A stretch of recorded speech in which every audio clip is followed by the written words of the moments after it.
असं कसं घडलं, ते घडायला नको होतं. म्हणजे खूपच दुःखद घटना आहे जी झाली ती.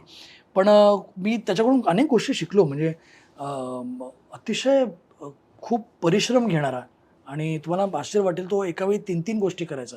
तो सकाळी मार्शल आर्ट शिकायला 6 वाजता जुहू बीचला जायचा. तिथून तो नच नावाचा एक तो शो करत होता, डान्स शो.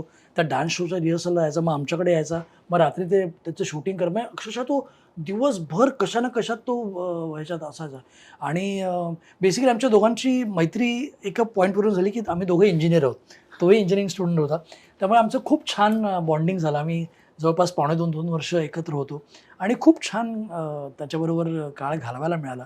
त्याच्याकडून ॲज अ भले तो माझ्या नंतर ज्युनियर होता, पण त्याच्याकडून खूप गोष्टी शिकायला मिळाल्या, की आपण आणि मुख्य म्हणजे सगळ्यात मोठी गोष्ट तर त्याचा कॉन्फिडन्स.